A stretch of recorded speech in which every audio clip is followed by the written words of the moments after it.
Liberal elites get triggered by the word freedom and the sight of the Canadian flag. A legacy media organization nominates a fake news story for an Excellence Award, and the CBC continues to publish incoherent opinion pieces. It's Fake News Friday. I'm Candice Malcolm, and this is The Candice Malcolm Show.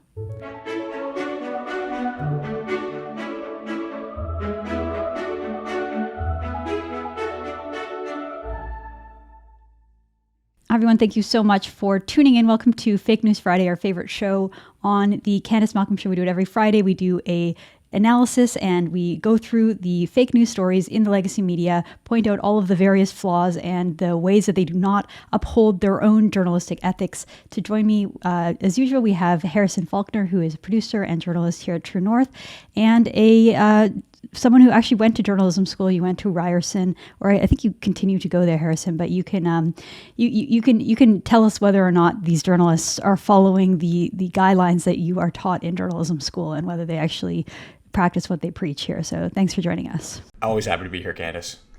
So this is like a reoccurring theme. I think it's just like the latest thing to do on the political left is to talk about how freedom is now a word that means something other than freedom, and the Canadian flag is something that we shouldn't feel proud about. We shouldn't see it as a sign of unity or hope or freedom or any of those kind of things, but we should all be ashamed of our Canadian flag and our Canadian symbols. Harrison, so first I want to talk about this. I've heard this so much since the Freedom Convoy. Liberals and leftists sort of wrapping themselves into a pretzel, trying to explain how freedom is actually a bad thing. So here we had Liberal crony, former CBC talking head, Bruce Anderson. He gets really upset by the word freedom. So here he is on Twitter earlier this week saying that the battle cry freedom seems increasingly like a Trojan horse. Inside are ideas that undermine equal rights, threaten the planet, risk economic chaos, undermine law and order, spirit of community, ability to manage a public health crisis, fact-based news, etc. See, this is how liberals and people on the left justify the fact that they have completely failed to uphold the Charter of Rights and Freedoms over the last 2 years, Harrison. The fact that they have abandoned the basic tenets of liberalism. Like, these are big L liberals who hate small L liberalism. And here he lays out exactly the ways that he sees that the following things are more important than individual liberty. So he thinks that equal rights, whatever that means, probably equity, equal outcome, threatening the planet. So therefore we should have a climate strategy that undermines individual liberty, risk economic chaos, undermine law and order, spirit of community, and of course, the two main ones that the liberals obsess over these days, ability to manage a public health crisis. So therefore the government's power to try to manage a public health crisis is more important than individual liberty, and fact-based news. All of this was just over, by the way, Mark Mulroney, son of former Prime Minister Brian Mulroney, just tweeted out something about how, hey, if you don't like freedom, ignore it. If you think that a politician's talking about freedom and you think we're already as free as possible, then ignore it. And then he also said there are no caveats to freedom. That really triggered Bruce Anderson. What did you make of this, Harrison? Well, I just think this is all very, very odd because, again, when you have these liberal CBC talking heads saying that freedom really is just undermining equal rights and it's threatening the planet, I mean, it's kind of heading in a weird direction. And then spirit of community, you've got that collectivism aspect in there too. I really think it goes back to one of the themes, Candice, that we've talked about on this show, which is the elites, the CBC, talking heads, liberals. These people want you to try and believe that the word freedom means something different when they say it to when someone that they disagree with says it. So if you're a working class trucker, for example, when you promote freedom, you're actually promoting this dangerous Trojan horse. But when someone like Bruce Anderson promotes freedom, or when someone like that, when a politician that Bruce Anderson supports talks about the need to protect freedom for Canadians, it means something totally different. So there's this contrast of definitions that I think is very dangerous and very just. It's a very weird. It's a weird thing to witness. It's a weird time to be alive when we're having these weird sort of definitional battles about certain words like freedom. But Candice, it goes on because not only is it about freedom. Freedom means two different things when the right person says it. It extends to the flag. And there was this incredible Globe and Mail op-ed that was written at the end of March, and it was written by an author named John Boyko. And the headline of this op-ed is "Recapturing the Flag, Canada is Still Recovering from a Moment of Darkness in Ottawa." And he starts off his op-ed by saying that he cringes every time he sees a Canadian flag and how he is repulsed whenever he drives by a rural home waving a large Canadian flag. Notice that language there, Candice. He cringes and he's repulsed by the sight of the Canadian flag. I mean, how do you recover from that? If that's your base, if that's your starting point on this, then there's some serious issues you need to solve out, because that's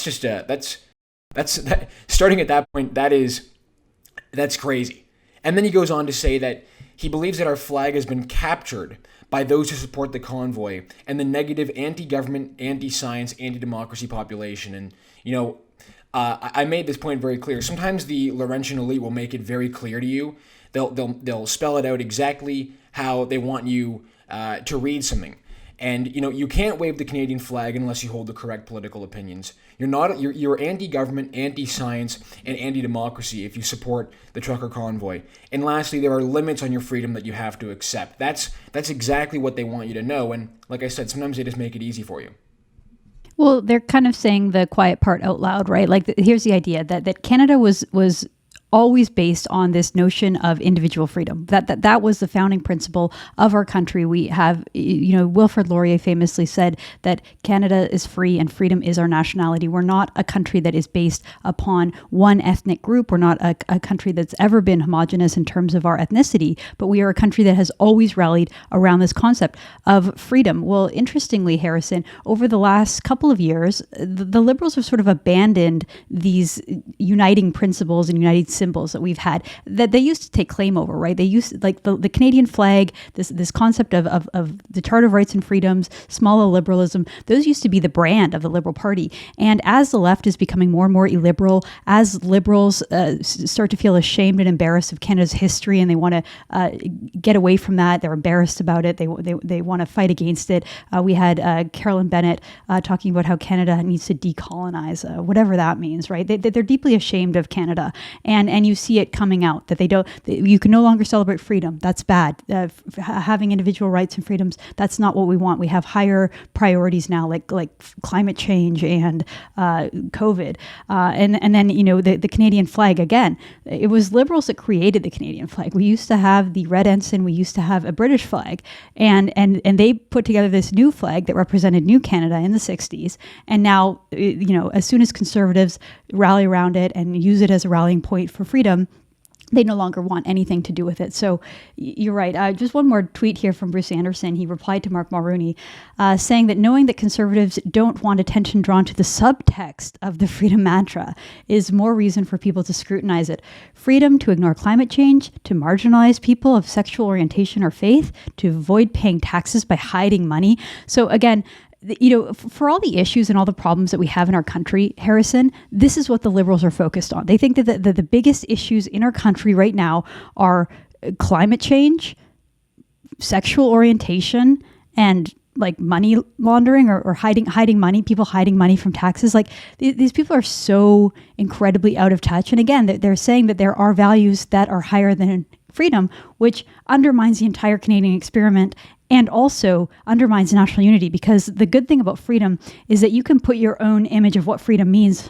Everyone can have their own idea of freedom. Everyone can have their own idea of Canada and the good life in Canada. And that's one of the great things. Both Liberals and Conservatives used to rally around this word, freedom.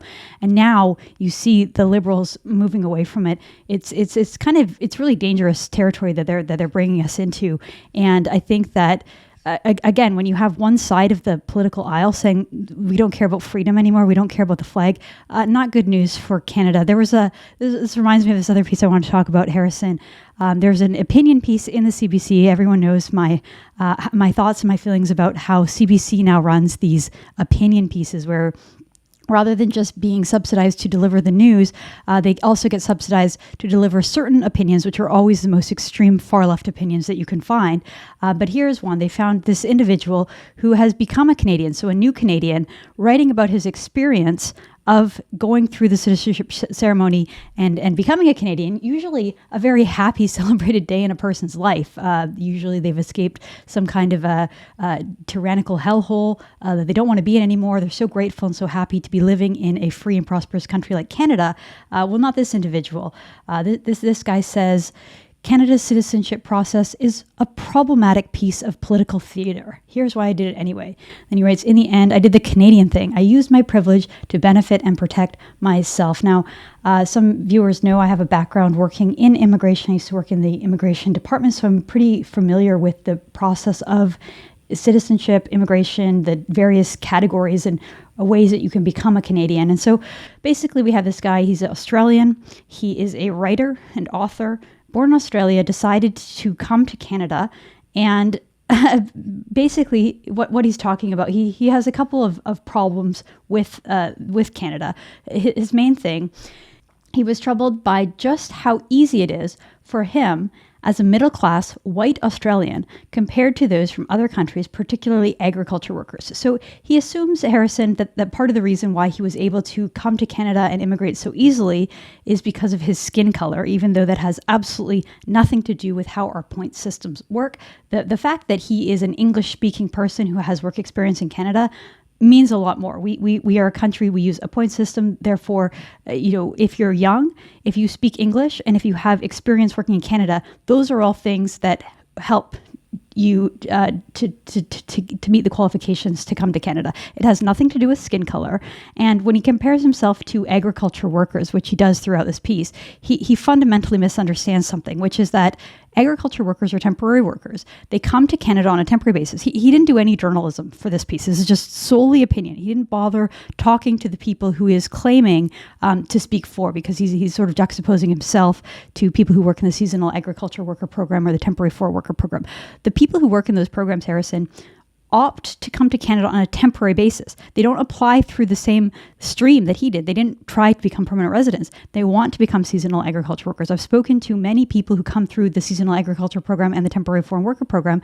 They don't want to become Canadian. The whole purpose is that they come from countries, usually in Latin America, usually people with very strong family ties, Catholic ties, strong ties to their own country. They come up to Canada during the spring and summer to make money. They send almost all of the money back to their kids, their wives, their families back home, and then they go back and they join their families. They have no interest in coming to Canada, because if they did, they wouldn't come through this program. So the whole idea and the whole motivation behind this program is for these people to make money to send back to their families and then go and reunite with their families. They don't want to become Canadian. So this guy just, he makes so many logical mistakes throughout this process. He doesn't know what he's talking about. He's just assuming that he knows everything, which is very typical of those on the political left. He's on his high horse. Everything he sees is problematic. He's very upset that he had to pay $630 for the citizenship application processing. I guess he thinks that Canadian taxpayers should subsidize him as well. Incredibly arrogant, incredibly entitled, no sense of gratitude. He's angry that he has to pledge allegiance to the Queen. He's angry. This is kind of amusing. He says, he's talking about the study material for the citizenship test. He says, the study material uses blanket terms like First Nations to describe hundreds of nations with different languages, cultures, and system of government. So I guess in a basic study guide, rather than saying First Nations, he wants us to list 100 different nations. How is that going to help anybody study for a citizenship test? This guy is just so out of touch with how privileged he is to get to become Canadian. And of course, there's the CBC paying this guy and publishing this total nonsense where he just attacks Canada for no good reason after we've just offered him citizenship. It's really unbelievable, Harrison. Well, exactly, and the in the headline, you know immediately what kind of piece this is gonna be, and not only just because it's in the CBC op-ed section, which we know filters out anything that's not a far left opinion, but to call our citizenship process problematic, using a term right out of the left's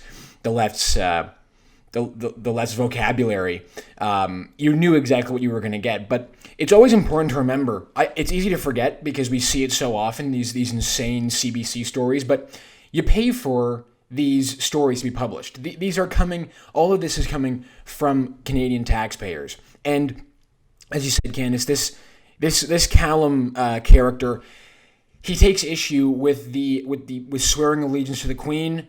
He takes issue with the fact that our citizenship test requires him to know something about the founder of our country, John A. Macdonald. I mean, what other citizenship test doesn't require a test about the basics of this country? And if you don't like swearing allegiance to the Queen, to the monarchy, then leave. Then go to the United States. It's very simple. But here's the other thing too: is this entire piece is just basically designed to bash Canada. So Canadian taxpayers pay for an article that just bashes our system. And I wonder if he bothered to ask anyone else that he took the citizenship test with what they thought about swearing allegiance to the Queen, what they thought about the citizenship test, if it was really that big of a deal for them, if they really felt that the citizenship test was undermining the role that First Nations play in our country. It might be, Callum, that the people you were taking the citizenship test were people who had fought tooth and nail, who would be willing to give up limbs to ensure that they and their family could make it to such a great country like Canada. I do wonder if this Callum asked anyone else who he took the citizenship test with if they felt proud after the fact, after they became a Canadian citizen, instead of bashing our country right after becoming a citizen. Maybe they felt proud to be a Canadian. It's another CBC piece. It's another shocking op-ed, and frankly, I don't know why the CBC continues to publish these Canada bashing articles. At some point, it has to end. People have to stop reading it, or they have to come to their senses. And it's not accurate. Like this idea that somehow this guy, it was easy for him because he was middle class and white. Like there's absolutely no data to back that up. That's just a false accusation against a country, placing the underground assumption that Canada's a racist country, that you get preferential treatment because you're white, which is not true. There's nothing about race or skin color. So he's putting that in on his own. It's basically like a paint by numbers piece. It's like, I'm super woke, and I found this one institution in Canada that's not woke enough. Therefore, I'm going to write this like lazy, intellectually limited piece complaining about it for not being woke enough, and the CBC is going to publish it. Like it's such a sad state where Canada is actually pretty lenient. Canada lets a lot of people into the country that we probably shouldn't let in. And when you hear someone like this who is so lacking in gratitude, so spiteful, and obviously not at all loyal or committed to Canada, it's like, yeah, you know what? We should become more stringent in who we let in and who we don't. People who have this kind of attitude should not be able to become Canadian. It reminds me of a couple of years ago during the leadership race for the Conservative Party, one of the candidates proposed bringing in a values test for people coming in. I assume that this person, with all of his hatred and all of his bitterness and anti-Canada sentiments, that he would be the kind of person that would be screened away. And again, I think the fact that the CBC publishes this nonsense is a total disgrace, Harrison. Well, that's not the only thing that the CBC publishes. I want to jump to this other piece that the CBC wrote about in their opinion section. This one is written by a woman called Maria Glavine, and she writes, "I'm a new mom trying to keep my baby safe in the pandemic. Anger is my secret weapon." Okay, so here we have a lady who is a new mom, and she is very angry about the end of the vaccine passports and mask mandates because, in her estimation, the only way to keep her child safe is to basically compel the entire Canadian public to follow rules that don't make any sense, that didn't actually protect anybody from the pandemic for the last 2 years, that have been abject failures. And yet, because she is an emotional new mom and anger is her secret weapon, Harrison, she believes that everybody should be forced to follow these arbitrary rules. Again, this is the kind of stuff that the CBC publishes. Angry, bitter, resentful leftists who hate freedom, who don't care about individual liberty at all, who want to basically bend the world and conform it to fit their own needs. What did you make of this piece? Well, this piece is absolutely insane, Candice. I mean, when you read through some of these paragraphs, it's it's incredible, really. She goes off by saying that everyone should wear a mask for everything, outdoor activities. Given that she was able to wear a mask during labor, that means that people, this is a quote from the article, that surely people wouldn't mind putting one on to run an errand or two if it meant keeping safe those who couldn't vaccinate or who were the most vulnerable. So there's that. Then she goes on to say that the only way Canada can exit out of the pandemic is if there's a vaccine approved for those who are under 5 years old, for her child. Then we can lift vaccine passports and mask mandates. And she says that unmasking before having everybody vaccinated is apparently some very dangerous thing. And then, of course, she goes on to say that she's only using services that require or enforce mask mandates and vaccine passports. So again, you're never going to see a piece in the CBC that is at all contrary to this. The super hardline stance of everybody must follow draconian rules. Those who step out of line are these crazies who have a death wish, and we all need to basically, fall in line behind the government orders and edicts. It's insane. I don't really have much more to say about this other than that. Well, it's not just that they don't even believe that they're crazies with a death wish. They think that they're out to kill you, or out to kill, in this case, her daughter. Like she even writes, I have to try to balance my daughter's safety and pacifying those who are over it. Again, just trying to compel other people. Look, you're a mom. If you have the right to keep your kid at home, you have the right to try to protect your kid in any way you can. And I understand that this woman, her daughter has some kind of an autoimmune deficiency or a bad kidney, and that she's extra worried and cautious about it. I totally relate to that. I have two little kids, and obviously your role as a parent is to do everything you can to protect them. However, this idea that well, first of all, she's writing a piece in the CBC about how angry she is. That's not exactly a productive solution to this issue. But she's clinging to these methods that we know fail, like wearing masks. Doesn't do anything, doesn't stop the spread, okay? The best way that you can protect your kid is actually to help build up their immune system, get them outside, get them interacting with other kids. That's how for generations, for centuries, that's how we built up children's immune system. So this idea that we're going to just wrap ourselves into like a plastic bubble and stay away from everybody, not gonna turn out well in the long run. And again, this is just the kind of drivel that we see. Yeah, in the CBC. And Candice, one thing as well, I kind of feel bad for some of these people because they have been duped into being so afraid of this, and it's not their fault. I mean, how many people have you interacted with that are very scared about COVID? They're paying attention to the latest wave, looking at all the numbers and worrying about their health and safety and their family's health and safety when it's overblown. Really, they don't need to be as afraid as they are. But these people have been whether it's they've been duped or whether they've been pushed into it. A lot of people, even today, who still wear double masks, who are afraid to touch public services. I mean, that is something that we're going to have to reckon with.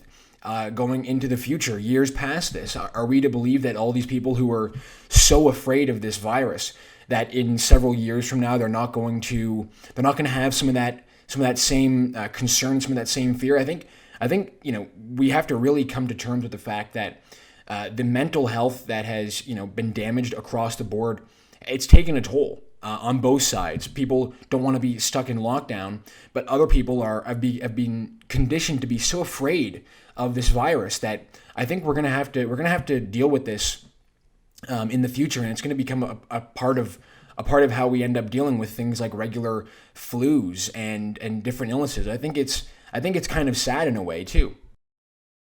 I agree, and you're right. We should see these kind of cases with compassion and recognize that we have to figure out a plan to get everyone out. It's funny, just reading this piece again. For me, I also have little kids, and I had the exact opposite instincts as this lady. This lady is like, I'm so afraid of COVID. I don't know what the long-term consequences of COVID are. Therefore, I'm going to do everything to wrap my child in bubble wrap and keep them safe. For me, my perspective was, okay, what we see about COVID is that it doesn't really impact little kids. My son had COVID. He's 3. He had like a sore throat for a day and then he was fine. Sure, I don't know what the long-term impact is, but I also don't know what the long-term impact of keeping kids isolated from their friends and peers. That was not something I was willing to do. The long-term impact of making little kids wear masks is insane, and we know that it will have long-term impact in their ability to communicate, their ability to socialize, all these things that when you have a little toddler, that's what you're trying to do, is get them out to meet other people. So, there's the adverse side of this as well, and this idea that we should rush to get little babies and little kids vaccinated. Well, what about the long-term impact of vaccines? We don't know that as well, especially this vaccine, because it's novel and it's new. So, my instinct are almost exactly the opposite of this woman. I wanted to make sure my kids still had some kind of a semblance of a normal childhood, that they could still go and play, that they could go to parks, they could spend time outside, they could spend time with other kids. I go out of my way to make sure that the kids have play dates, that they interact with people, that they see the world, that it's not always just this like strange, everyone wearing masks and everyone's so distant from each other. I want to make sure my kids have a normal life. And it's sort of sad that some people are so wrapped up and paranoid with fear that they can't offer that to their kids. And then again, the CBC is out there promoting this worldview to try to say, no, it's normal for you to just try to completely isolate your child and not let them be around anyone, not let them see anyone, and just be counting the days until they have a vaccine available for a 0-year-old baby. Like, it's pretty wild. Okay, Harrison, I do want to get to this one final story because it's fake news wrapped in fake news. True North reported on this a couple weeks ago, that this journalist organization won't retract a false statement about a pipeline protest arrest. So basically, the Canadian Association of Journalists, which bills itself as a national voice for Canadian journalists, printed a statement in November accusing the police of making an illegal arrest. So there was this reporter that worked for an outlet called The Narwhal, who was part of an anti-pipeline protest. Basically, this happened back in November in northern British Columbia. There was a group of unlawful people who were unlawful protesters who were ignoring police orders. They locked themselves up in a cabin protesting against a pipeline, ended up getting arrested. One of the protesters, it turns out, was a journalist who wrote about her own story. So even though she was part of the protest, part of the people who got arrested, she wrote about it, which I always thought that was sort of unethical. I mean, you're the one that went to journalism school. Maybe you can comment on that. But she wrote about it herself. Unfortunately, the facts that she got didn't line up with what actually happened. The RCMP put out their own report. The government department put out their own report, basically refuting facts from her news piece. And so not only did the Narwhal, which is a government-funded news organization, far left, focused on environmental catastrophe, climate alarmism, all those kind of themes. So they wrote a piece that was fake. The Canadian Association of Journalists applauded them and put out a statement condemning the police in it. And then it gets even worse, Harrison, because now the Canadian Journalism Foundation is offering them an award. They gave them they nominated them for an excellence award for this same piece that has been refuted and debunked by the RCMP and by a government report. This shows how wildly out of touch these people are. Like, they can report something that didn't happen, that is totally made up, pretend that there was police brutality involved, pretend that they were illegally arrested. And not only are they allowed to publish it with no consequence when it turns out to be fake, they actually get awards. They're giving themselves awards and patting themselves on the back. This is one of the most remarkable stories I've seen in a while, Harrison. Well, when I first read this, I have to admit, I thought this was a troll. I thought it was them trolling the RCMP and basically everyone else because of just how ridiculous it is to award themselves an Excellency in Journalism award for basically a story in which the journalist who inserts herself as an activist into the story makes it all about her perspective, and of course she makes it out to seem like she's this hero, like she's this very brave activist who's fighting back against the RCMP. And I just want to get into some of these things that I told about this article because it's really ridiculous. And first, you chatted about the ethics behind putting yourself in the story and being an activist. I can tell you that in modern journalism school, the the expectation is that you believe, as a journalist, you play a role as an activist. I remember, just as an example, one of the papers they asked us to write was to basically defend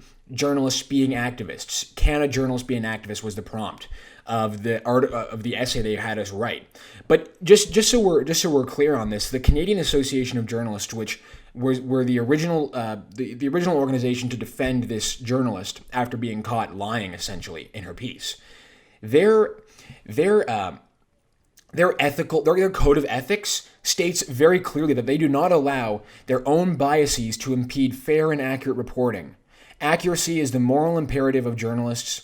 When we make a mistake, whether in fact or in context, and regardless of the platform, we correct it promptly and in a transparent manner, acknowledging the nature of the error, Candice. So I don't know how that code of ethics fits in with awarding themselves a Excellency in Journalism award after being called out. But again, you'll never see the CAJ or the CJF, the two organizations that are obviously just activist organizations masquerading as journalism entities, or those that defend journalists. You'll never see them defend journalists that are actually have their rights stripped from them or are impeded by the government. For example, our own Andrew Lawton, who was pepper sprayed at the Freedom Convoy protest. I didn't hear anything from them about defending Andrew and defending journalists like Andrew and Alexa Lavoie from Rebel. Did you? I didn't make it across my desk. No, of course not. They don't care about journalists who work for Canadian organizations. They only care about their own, mostly government-funded, mostly far-left, agenda-driven activists here. I mean, this woman was illegally. They were occupying private property and preventing people from doing their job. They got arrested. She didn't identify herself as a journalist. She didn't say that she was there covering the story. The police had no idea. They just arrested all the protesters after giving them ample warning, saying, you guys have to leave. You have to get out. Enough with your protests. It's time for these people to be able to go to work. And it was written right here. Bracken was detained by police, and her ensuing report, which a federal memo found was one-sided and omitted key information, led to the arrest being labeled as unlawful by the journalists. So to your point, Harrison, when you make a mistake, this woman, it wasn't a mistake, right? She knew what happened. She left out key information on purpose. But you could say, okay, the Canadian Association of Journalists didn't know that. So when they issued the statement saying, condemning the police for this unlawful arrest, they didn't have the full picture. Well, then the full picture did emerge. You would expect the CAJ to reverse and say, okay, we made a mistake. We didn't have the full information. To your point, that's the duty of a journalist, to focus on accuracy and truth. But here we see that they put their ideology and their belief in the righteousness of these natural resource development protesters. And then it is kind of a troll because they double down by nominating it for an award. Why would you nominate that for an excellence award? These people are just so out of touch, Harrison. They have no idea what the public wants. They have no idea how bad they look. No wonder people trust the media less and less. It's like, how can you trust these people? They're congratulating themselves for lying, essentially. Yeah, and I want to read some of this excellent reporting. I mean, remember, this report was nominated, and this is what was in the report. Just so we're all aware, this journalist writes: "No one in Canada should tolerate police efforts to intimidate journalists or limit news coverage. My arrest actually makes me a big part of a national reckoning with press freedoms." So again, just inserting herself and making her a part of the story, making her the hero. She goes on to say, "Police put me in handcuffs when I should have been doing my job. I felt kidnapped. Having never been arrested before, it is the best word I can think of to describe being taken so abruptly out of my life and work in violation of Canadian charter rights, protecting freedoms of the press." Oh no, her charter rights. Almost as if, Candice, the charter rights of journalists were severely violated as well in the Freedom Convoy. But again, you just don't hear that. It's not. If there's no equal standard, right? The charter rights were not violated. This journalist's charter rights were not violated. She refused police orders to leave an unlawful protest. Journalists at the Freedom Convoy who were arrested for covering the news, who were pepper sprayed, who were beaten by batons, those journalists had their charter rights violated. That's the truth. We saw it all on camera. it's just unbelievable. And again, like you said, it has to be a troll, right? I mean, this has to be a joke that they're playing on us. And also, like, just because you're a journalist doesn't exempt you from laws, right? Like, if you're part of a protest that the police are saying you can't do this anymore, we've given you ample warning, you now have to be removed. Unless you identify yourself as a journalist, like, it's not like the RCMP just magically know who's a journalist and who isn't, who's going to go write an opinion piece for an outlet called the Narwhal, which no one's ever heard of. Like, you have to identify yourself as a journalist, and that's what Andrew Lawton and Alexa Dwar did during that. It's on video. They identify themselves as being journalists, and yet they're still brutalized. But of course, no word from the Canadian Association of Journalism on those assaults. Nothing at all. We don't fit into the mold of a good leftist journalist who gets government funded. So we don't get the same treatment. It's all such a farce, such a sad state of journalism here in Canada. Well, that's the whole purpose of this show on Fake News Friday. So thank you so much for tuning in. Harrison, thank you so much for joining us. Happy to be here always. Right, that's Harrison Faulkner. It's Fake News Friday. I'm Candice Malcolm, and this is The Candice Malcolm Show.